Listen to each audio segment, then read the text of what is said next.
Di sesi ini kita akan membahas tentang latihan soal double siku yang mengalami gaya aksial tarik. Kalau kita lihat di soal, kita diminta untuk merencanakan batang tarik yang terbuat dari baja profil siku berikut, di mana struktur bekerja beban mati ada dead load sebesar 250 kN, untuk beban hidup L 130 kN dan beban angin sebesar 3 kN. Beban di atas bekerja pada batang tarik dengan penampang baja siku ganda. Ingat, di sini ada baja siku ganda dengan mutu baja yaitu BJ41 dan panjang batang adalah L 2 meter kalau nggak salah.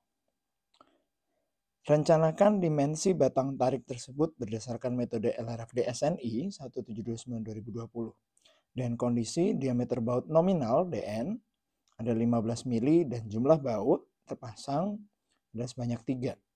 Jumlah lubang bautnya nanti ada 3. Jarak tepi dan jarak antar baut bisa kita lihat di gambar, dan jarak atas dari sisi atas ke sisi bawah adalah setengah tinggi flange. Hitung pengaruh besar beban terhadap jumlah baut dan jenis baut diabaikan, dan hitung pula terhadap geser blok. Oke. Kita punya kondisi soal seperti ini, jadi di situ ada 2 siku yang menjadi sebuah batang tarik menerima gaya aksial tarik dengan jarak baut yaitu sebesar 50 mili dan jarak baut terluar dari sisi tepi terluar siku adalah 30 mm. Kita diminta untuk merencanakan profil siku itu mampu atau tidak menerima beban-beban dead load, lift load, dan angin yang ada. Dikarenakan menggunakan 2 profil siku, maka luas permukaan kemampuan tahanan tarik juga menjadi 2 kalinya. Tentukan terlebih dahulu profil siku yang akan digunakan. Jadi kita akan memilih, kita akan mencari profil siku yang mana yang paling sesuai. Dan opsi profil siku bisa bervariasi selama mampu menahan beban yang ada. Kombinasi pembebanan pun juga harap diperhatikan. Kita mulai ke langkah pertama yaitu kombinasi pembebanan. Di SNI 1729 maupun di SNI 1727, kombinasi pembebanan tanpa adanya beban lateral terdiri dari 5 kombinasi. 1,4 dead, 1,2 dead plus 1,6 lift plus 0,56 lift roof, snow atau rain. Kita punya kombinasi ketiga yaitu 1,2 dead plus 1,6 LR atau S atau R plus L atau 0,5 wind. Mana yang terbesar? Kita punya kombinasi keempat yaitu 1,2 D, 1,0 W plus L plus 0,5 LR, S atau R. Dan yang terakhir ada 0,9 dead plus 1,0 wind.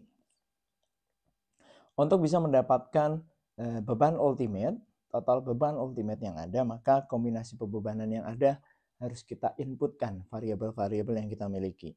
Kita memiliki dead 250 kN, kita punya lift 130 kN, dan kita punya wind 3 kN.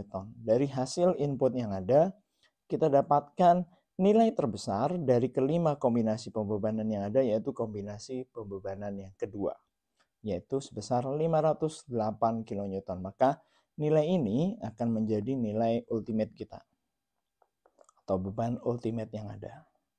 Kedua, kita akan mencari profil siku yang sesuai. Dengan kaidah atau dengan dasar dari LRFD, kita menggunakan RU lebih kecil sama dengan faktor reduksi dikalikan dengan Rn. Atau untuk axial kita bisa menggunakan TU lebih kecil sama dengan faktor reduksi TN. Maka yang kita cari adalah nilai A gross-nya, yaitu nilai luas penampang dari profil siku yang akan kita pilih. Kita simulasikan, kita menggunakan rumus LRFD, kita buat persamaan, yaitu di mana RU atau TU sama dengan faktor reduksi dikalikan dengan TN. Makanya dari sini kita mulai dari TN, faktor reduksi TN sama dengan faktor reduksi A gross dikalikan dengan F yield. Ini adalah untuk kondisi leleh, di mana kita turunkan lagi menjadi faktor reduksi Tn sama dengan faktor reduksi dikalikan dengan A gross dikalikan dengan F yield. Karena ini adalah BJ41, maka nilai F yield-nya adalah sebesar 250 megapascal. Karena kita membuat persamaan, maka faktor reduksi Tn sama dengan TU, atau faktor reduksi Tn sama dengan ultimate yang ada. Ultimate-nya kita masukkan di sini, dan kita dapatkan nilai A gross-nya di angka sebesar 2257,7 mm persegi, atau 22,57 cm persegi. Karena dia double siku, hati-hati, maka harus kita bagi menjadi 2, maka total per single sikunya yang akan kita cari adalah 11,285 cm persegi. Dari sini kita bisa mencari siku yang sesuai dengan luasan A gross yang kita miliki. Hasil dari perhitungan reverse untuk mencari nilai A gross kita dapatkan 11,285 cm persegi. Maka kalau kita cari di tabel baja, kita akan mencari nilai yang mendekati atau lebih. Kalau kurang, maka bisa dipastikan tidak mampu menahan ultimate yang ada, tapi kita membutuhkan profil siku yang memiliki luas permukaan lebih dari 11,2 sekian tadi. Ini kita akan memilih menggunakan 88, di mana untuk luasannya adalah 12,3 cm persegi. Untuk jarak X bar-nya adalah 2,26. Oke. Ketebalannya adalah 8. Dipilih siku 80-88 ya, dengan panjang lebarnya adalah 80 mili dan tingginya 80 mili. Nilai X bar-nya adalah 2,26 cm atau 22,6 mm dan ketebalannya adalah 8 mm. Luasannya adalah 12,3 1230 mm persegi, lebih besar dari 11,28. Tapi kita cek dulu terhadap leleh, terhadap tarik, dan terhadap geser bloknya. Apakah siku ini masih mampu atau tidak mampu? Kita mulai dari cek terhadap leleh. Rumus untuk cek terhadap leleh adalah faktor reduksi Tn sama dengan faktor reduksi dikalikan dengan A gross dikalikan dengan F yield. Untuk faktor reduksi terhadap leleh, nilainya adalah 0,9. Untuk A gross-nya adalah 1230 mm persegi, tapi karena double siku, maka kita kalikan 2. Untuk F yield-nya adalah 250 Newton per mm persegi. Didapatkan nilai terhadap leleh adalah 553,5 kN. Kalau kita cek terhadap ultimate-nya, TU lebih kecil sama dengan faktor reduksi Tn. Kita tadi punya 508 dibandingkan dengan 553,5. Maka oke. Terhadap lelehnya dia oke. Lanjut cek terhadap fracture. Untuk fracture, rumusnya adalah faktor reduksi Tn sama dengan faktor reduksi dikalikan dengan A efektif dikalikan dengan F ultimate-nya. Untuk faktor reduksinya nilainya adalah sebesar 0,75. Untuk A efektif sama dengan U dikalikan dengan A neto. Untuk FU-nya kita sudah punya yaitu 410 Newton per milimeter persegi. Tinggal kita mencari nilai U dan AN-nya. Untuk bisa mendapatkan nilai U, nilai ini sangat bervariatif tergantung kondisi sambungannya dan tergantung kondisi alat penyambungnya. U ini bisa kita lihat di SNI. Untuk case kita U-nya menggunakan rumus 1 minus X bar per L harus lebih kecil sama dengan dari 0,9. 1 min X bar-nya kita sudah punya 22,6 per L. L ini apa? L ini merupakan total panjang sambungan dari as ke as. Kalau kita lihat di soal di depan, L merupakan total panjang sambungan dari as, maka total panjang sambungannya sebesar 100 mm. X bar-nya kita sudah punya, maka nilai U-nya adalah 1 minus 0,226 atau 0,774. Dari situ kita akan mencari nilai A neto. Apa itu A neto? A neto merupakan luas bersih dikurangi oleh lubang baut yang ada. Kalau kita potong section penampang dari siku 80-88, maka yang akan kita hitung, yang akan kita cari adalah area yang berwarna merah. Di mana A gross, nilai luas keseluruhan, kalau saya kasih warna kuning ini merupakan A gross-nya. Jadi keseluruhan siku itu, yaitu nilainya 1230 mm persegi, dikurangi dengan N, jumlah lubangnya. Di sini karena jumlah lubang bautnya hanya 1, dikalikan dengan D, diameter, di mana diameter ini perlu kita lakukan penyesuaian. Di SNI, untuk diameter lubang baut harus ditambahkan sebesar 2 mm lebih besar dari dimensi nominal lubang. Yang awalnya diameter bautnya adalah 15 mili, maka harus kita tambahkan 2 sehingga menjadi 17 mm. Kenapa seperti itu? Kurang lebih seperti ini kalau saya mau jelaskan. Awalnya kita punya plat utuh ya. Kita punya plat utuh ini seperti, lalu dilakukan pelubangan. Entah bisa menggunakan bor atau mungkin bisa menggunakan alat pancing. Biasanya menggunakan alat pancing hidrolis untuk memberikan tekanan. Nah, efek atau dampak dari pancing ini membuat lubang baut ini tidak sempurna. In case lubang pancing ini adalah 15 mm, lubang yang ada itu lebih dari 15 mili. Kalau yang biru ini ada 15 mili, maka ini lubang yang dibuat. Masih ada area yang lebih lebar diakibatkan oleh pemuaian, diakibatkan oleh hasil boring di awal, sehingga SNI meminta kita untuk menambahkan 2 mm sebagai faktor keamanan terhadap lubang bautnya. Nah, di sini D kita yang awalnya 15 menjadi 15 plus 2, yaitu menjadi 17. Jumlah lubang baut 1, 17 mili, dan TT merupakan tebal dari siku, yaitu sebesar 8 mm. Maka kita dapatkan nilainya adalah 1094 mm. A neto sebesar 1094 mm. Maka kita sudah bisa masukkan variabel U dan AN ke dalam rumus cek terhadap fracture. Hati-hati untuk A netonya perlu dikalikan 2. Karena ini ada double siku, kita punya 2188 untuk A netonya. Dan kita dapatkan hasilnya adalah 520,75. Kalau kita cek terhadap TU tadi, C ultimate lebih kecil sama dengan faktor reduksi TN. Ini untuk fracture. 508 lebih kecil sama dengan 520,75. Maka kondisi fracture pun juga oke. Pada 520,75 dia akan mengalami fracture. Namun beban ultimate yang ada hanya di 508. Selain itu, setelah kita cek terhadap fracture, maka kita perlu cek pula terhadap yang namanya geser blok atau blok geser. Di geser blok ini variabel yang perlu kita cari dan terkadang memang cukup ribet, yaitu mencari nilai ANT, AGT, ANV, dan AGV.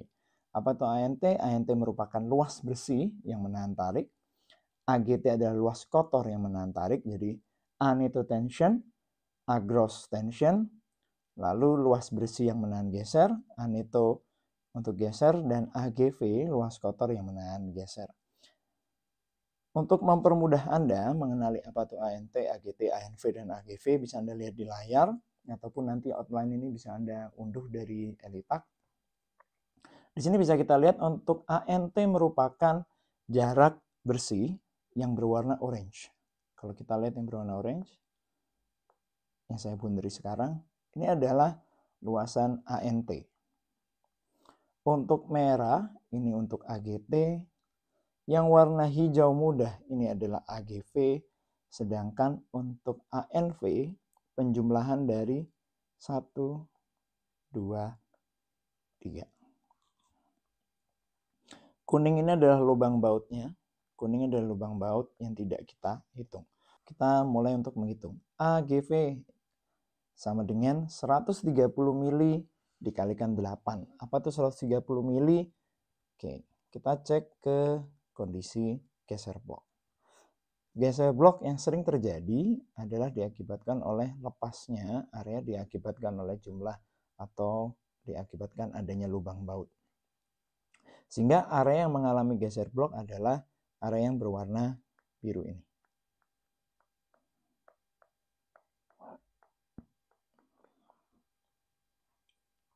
Maka untuk bisa menghitung nilai AGV-nya, kita perlu tahu berapa nilai jarak ini. Mulai dari setengah, mulai tengah sumbu, mulai dari as baut terdalam sampai sisi tepi terluar dari profil. Karena kita udah punya 50 plus 30, maka totalnya ini adalah 130. Kita kalikan 8 yaitu ketebalan dari platnya. Platnya adalah tebalannya 8 mili. Kita punya GV-nya 1040 mm persegi karena nanti ada 2 siku, maka totalnya adalah 2080. Kita kalikan 2. Oke, berikutnya untuk AGT. AGT itu yang berwarna merah. Ini. Untuk AGT, nilainya adalah 40 mm dikalikan 8 mili. 8 mili merupakan ketebalan plat. 40 mm merupakan jarak dari as lubang baut tengah menuju sisi terluar dari profil yang ada di sini. Jadi kalau kita lihat di gambar, di sini kita pakai gambar ini aja, maka 40 itu yang mana? Ini 40. As dari baut sampai sisi terluar. Ini 40 mm. Kok bisa gitu, Pak? Karena soalnya memang asnya harus tepat berada di tengah profil, yaitu di 80. Maka di sini kita bisa katakan bahwa oke, untuk menghitung AGV adalah nilainya 40. 40 kita kalikan 8, kita punya 320 mm. Double siku 640. Untuk nilai ANV. ANV, kita akan menghitung ANV. Mana ANV? ANV merupakan yang warnanya hijau ini. 1, 2, 3. Akan kita jumlahkan. Maka kita punya AGV, nilai AGV yang warna hijau muda ini kita kurangkan dengan yang warna kuning. AGV kita kurangkan dengan luasan warna kuning. Jadi untuk menghitung AGV ini hijau muda kita kurangkan dengan luasan yang berwarna kuning. Maka kita akan mendapatkan total luasan yang berwarna hijau tua. Rumusnya di mana AGV 130 kali 8 kita kurangi dengan 15 plus 2 kali 8. 15 plus 2 itu apa? Itu adalah diameter lubang baut yang ditambah dengan 2 dikalikan dengan tebal plat ditambah 15 plus 2 kali 8 masih sama. Berikutnya ditambah setengahnya. Mengapa setengahnya? Kalau kita lihat di sini memang kita hanya mengambil setengah dari lubang baut yang ketiga. Setengahnya saja. Jadi kita punya 15 plus 2 kali ketebalan yang kuning pertama, 15 plus 2 untuk kuning yang kedua, dan setengah dari 15 plus 2 kali 8 untuk kuning yang ketiga, maka kita dapatkan luasan total untuk hijau tua 1, hijau 2, 2 dan hijau tua 3. Nilainya adalah 700 mm persegi atau 1400 mm persegi untuk double sikunya. Untuk nilai ANT yaitu AGT dikurangi dengan setengah dari diameter lubang dikalikan dengan 8. Kita hitung untuk yang warna orange, di mana setengah dari diameter baut kita kurangkan terhadap nilai AGT-nya, maka kita dapat yang warna orange ini. Di mana ANT sama dengan AGT dikurangi dengan setengah kali 15 plus 2 kali 8, kita dapat 68 mm, totalnya adalah 252. Karena di double siku kita punya 504 mm. Nah, setelah kita dapatkan keempat variabel itu, maka kita bisa menentukan. Untuk FUANT, rumusnya adalah 410 dikalikan dengan ANT, yaitu 252. Hasilnya adalah 103,32. atau kita kalau kalikan double siku, maka kita dapat 206,64. Untuk 0,6 FUANV, 0,6 kalikan dengan FUANV-nya, karena sudah saya kalikan 2 di situ 700, maka kita dapatkan nilainya adalah sebesar 172,2 atau 344,4 kN dalam kondisi double siku. Nah, dari nilai FUANT dan 0,6 FUANV, ini kita perlu bandingkan mana yang lebih besar. Karena itu menentukan penentuan rumus geser blok menggunakan kondisi 1, apakah kondisi 2. Nah, di soal kita kali ini kita menggunakan kondisi 2 karena nilainya adalah geser fracture tarik leleh atau nilai 0,6 FUANV-nya lebih besar dari FUANT-nya. Untuk nilai faktor reduksi dari geser blok adalah nilainya sebesar 0,75. Di mana rumusnya adalah faktor reduksi TN, faktor reduksi 0,75 kita kalikan dengan 0,6 FUANV ditambah dengan UBS kalikan dengan F yield dikalikan dengan AGT. Untuk FUANV, F yield, dan AGT saya rasa kita sudah tahu berapa nilainya karena sudah kita cari sebelumnya. Tinggal nilai UBS. Apa itu nilai UBS? Nilai UBS adalah faktor reduksi dari geser blok. Bisa kita lihat atau bisa Anda cek di SNI 1726 2019 di pasal J45 di halaman 136. Di mana nilai UBS itu terbagi menjadi 2, antara nilainya sebesar 1 atau 0,5. Untuk 1 terjadi tarik atau gaya tarik merata, untuk 0,5 tariknya tidak merata. Untuk kasus-kasus seperti siku, gusset plate, maka nilai UBS-nya sama dengan 1. Karena kita menggunakan siku, jadi kita menggunakan UBS 1. Variabel FU kita masukkan, nilai ANV kita masukkan, nilai F yield kita masukkan, dan nilai AGT pun kita juga sudah masukkan. Untuk luasan ANV dan AGT ini sudah dalam bentuk luasan double siku. Kita masukkan ke rumus yang ada, kita dapatkan nilai dari faktor reduksi TN sebesar 378,3 kN. Kalau kita cek terhadap TU lebih kecil sama dengan faktor reduksi TN-nya, kita punya 508 kN lebih kecil sama dengan 378,3 kN. Maka kondisi ini tidak oke. Luasan penampang siku untuk bisa mendapatkan tahanan rencana yang lebih besar untuk geser bloknya. Oke, sampai di sini. Terima kasih. Semoga bermanfaat.